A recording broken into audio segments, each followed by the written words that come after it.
Cervantes' Don Quixote.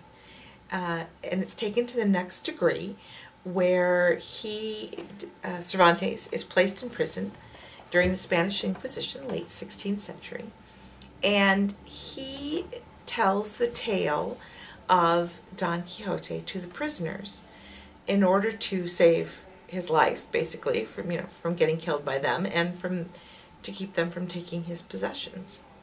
So it's told via music and story. It's just basically the classic tale, and it's just acted out in front of you. Now, is this a project that you have admired for many, many years, and you were just dying for the day to come around to where you'd be able to direct the show? Kind of. How far back was it that I saw it in Stratford, Ontario, several years ago. I mean, obviously I knew the music from the time I was a child, and I knew the basic storyline, but I'd never seen it acted, I don't believe, until I went to Stratford. And I saw just a stunning production on the festival stage. And from the moment I saw that production, I thought, wow, this is a story I'd really like to get my hands on. Number one, because I liked their staging of the production, but I left a little bit confused. And anytime I leave a production confused, and yet I still like it, the director in me comes out and says, okay, what would I do differently to fix that? Then I had the opportunity to see opening night of the Brian Stokes Mitchell on Broadway revival on Broadway, and got to go to the after party and everything. It was really fun, and loved that production as well. But again, walked away thinking, still a little confused. Why is that happening? What was it about that production that didn't set well with you? Well, in both productions, the problem for me was that the director decided that they would costume everyone when they were in the Cervantes story, and they would costume them elaborately. So you lost the sense of being in the prison. So I would get confused from time to time as to whether somehow we'd managed to get out of the prison or not. Kind of like in the movie. The movie is set out on the plains of La Mancha and in the prison. Well, that's not true in the play, and I didn't want it to be true. I wanted the audience to leave remembering that the people they saw were in fact the prisoners playing roles. So that was my vision, to make sure that that happened. So the backdrop was always the prison set. It's always the prison, and you never lose track of the fact.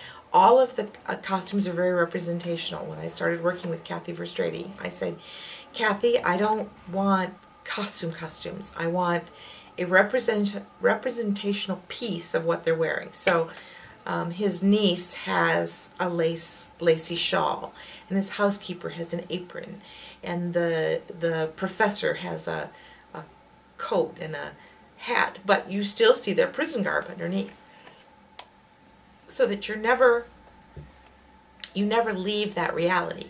And the other thing I did that I thought was really important was the lighting. For me, the lighting is the second most important element in the show, in that it will set the scene all the way through, and it will transport you. How are you doing the lighting differently? I'm doing, each scene changes, and when you go back to the prison, because you're in the story, and then you're out of the story, and then you're in the story again. So every time you're out of the story, there's a set light plot for the prison, and immediately when that flips in, you're in that moment. And that the prison lighting is probably much more subdued. Subdued and cold, and yeah, lots of shadows, some gobos being used, and it's great. And then when they're out on the plains, it's warm and friendly, and when they're in the inn, it's another light plot, and when they're... So each time there's something that takes you into the story and then back to the prison. So I hope that I've achieved that definite bridge, or excuse me, not bridge, separation between the two. Mm-hmm. But still keeping the audience in that moment. I've also made the audience part of the prison. So hopefully that will help. Part of the audience is in the prison as well. The whole of the audience is part of the prison. Oh, well, yeah. Really? There will not be, for the first 15 minutes, there will be no music. There will be prison sounds, dripping water and wind and so no music moaning for the first 15 minutes no, of the I of want the play. everyone really, really uncomfortable. So the whole play opens up without any instrumental. Well, no, that's not true, because for the last 15 minutes, the guitarist from the pit is going to come out and play live. And is that Don Julian? Or? It's Jeff. I don't know Jeff's last name. Jeff Kruger? No. He's a horn man. Yeah, he's a trumpeter who's stuck in South Carolina at the moment. Oh, okay. No, I'm sorry. No, I could look his last name. I don't know it. Sorry, but he's going to play live and on the main stage. So you've seen two productions, stage productions of Men of La Mancha, and did you ever see the film version with Peter O'Toole? I have seen bits of the film version, and if I ever saw it in its entirety, I don't remember, but I'm guessing I probably did. So you feel that the Men of La Mancha that we're going to see this evening is fitting all of your expectations of what you wanted to do differently from what you've already seen. I sure hope so. It's as close as I could get given the constraints of our theater and budgets. But you know, if I could have, I would have had a grand I think staircase it's a brilliant that descended idea. from the back. Your costuming idea, I think, is very, very good. Thank you. I was really, when I started looking for costumes online or started looking at pictures online, I was like, doggone it, there they go again. There's another whole full costume. The exception to my rule, there are three little exceptions to the rule, but the biggest exception probably is Aldonza.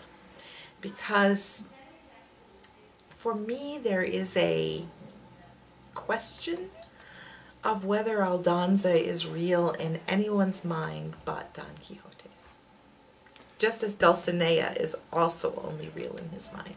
So you think that she doesn't even exist? Yes. Well, she's in the prison. She starts out in the prison, though, You right? never see her until he talks about her, until she's engaged So you never in see the her story. prior to him talking about her, and No. then she appears. And then she appears. Okay, I like to think that she was. I'm sure she was. But her costume is therefore a little more elaborate because she doesn't have any other role in the prison. Several of the prisoners play more than one role. But she doesn't. She is just Aldonza.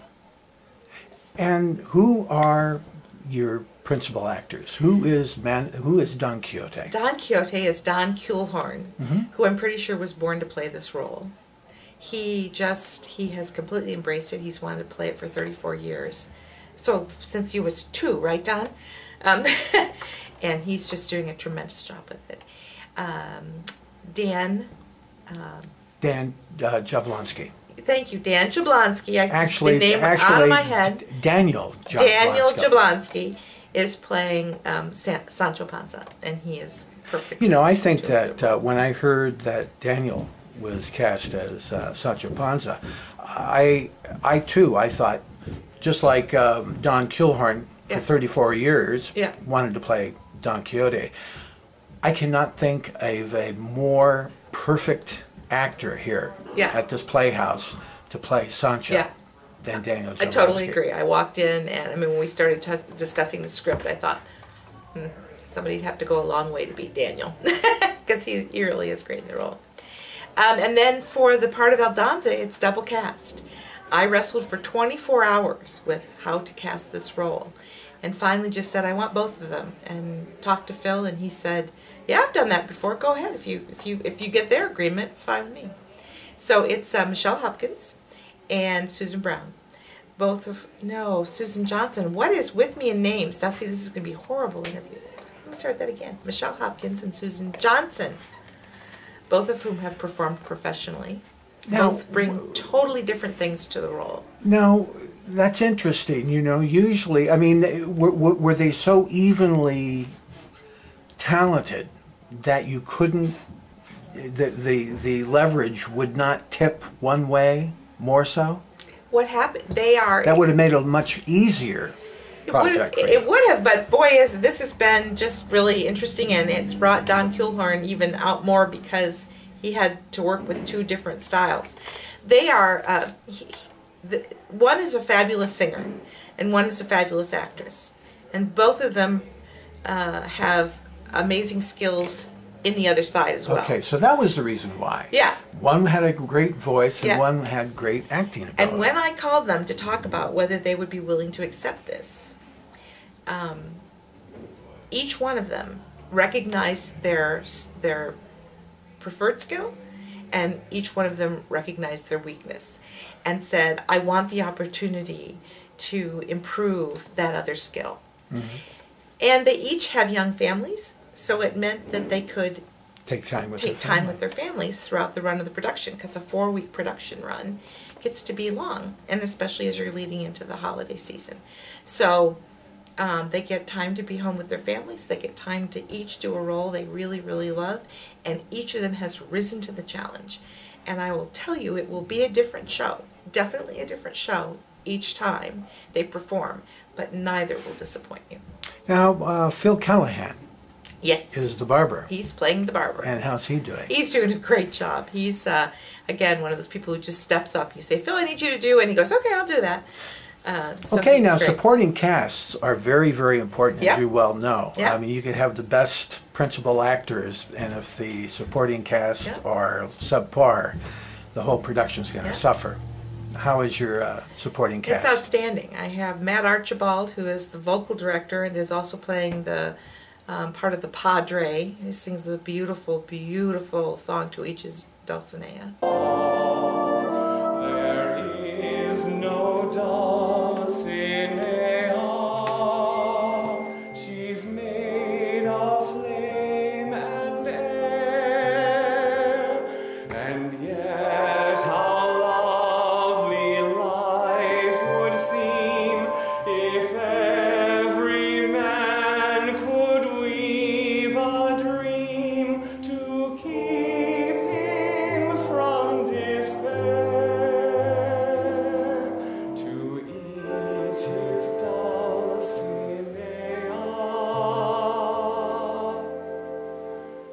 Though she's not but flame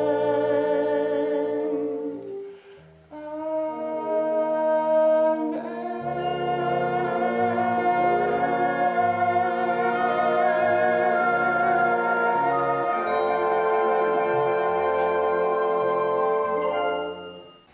I have Debbie Hershey and Alex Geiger, who are playing the niece and housekeeper.